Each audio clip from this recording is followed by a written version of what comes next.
I feel compelled to start this as Dear Diary. I'm exhausted. Let me tell you how my day started. It started when I got up at 6 o'clock because my mom and I, were supposed to catch a flight to Chicago.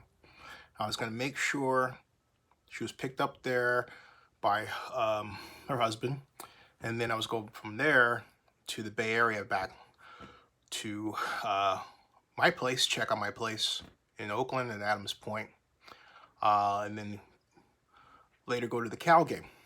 We're playing. In fact, see, I got my look. See, go Bears! I was ready, man. And get there. We fly standby United. I've flown United on United since I was 6 years old.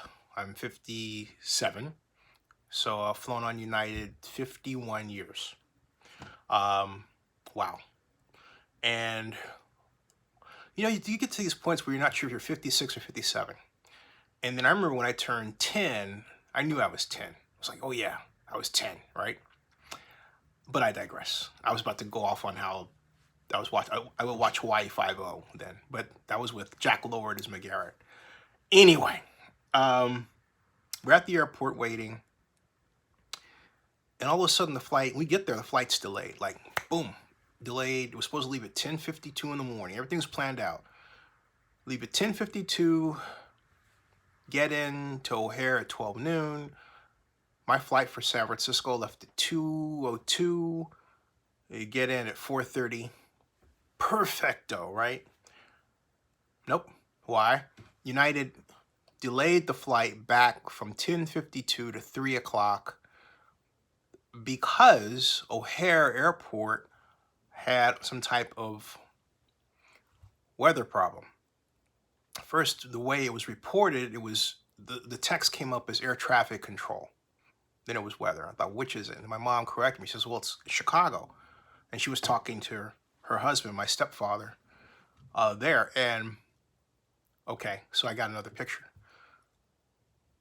And then this weird rush of people, we call them, just descended upon the gate we were at, T13. And to make a long story short, the flight that we knew we were going to get on, as standbys, it barely took any standbys at all. In fact, it didn't take any. Then we got pushed to the next flight. Okay. So waiting on that one, my mom says, hey, did we turn off the coffee pot? And I'm thinking, I didn't. Boneheaded me, didn't think about it. But I was sure that we did. And then I thought, okay, well, if we did leave the coffee pot on, it's not going to burn anything down. But she disagrees. And so she was going to have a fit. Well, technically was having one, okay? In fact, poor mom, she only gotten 2 hours sleep. I really this will be her 85th birthday coming up October 1st. And I really wanted to celebrate it here, but she wanted to go there. I would love it if her husband came down here. This is the best place for an elderly person to be in the United States. I think one of the best places, okay? It really is. It's wide open spaces. We've got wide open spaces here. You don't have sirens and noise and all this stuff around you. You have some of it, but not like if you were in Chicago or Oakland, okay? And where he is in Chicago, I mean, is not the place I would prefer. Love him, not feeling the area, would love to get him down here. It was one of those areas that at one point, it's a great middle class area, right? But it has some of the crime problems that Chicago is known for. Let's just be honest. So, it's just the way it goes.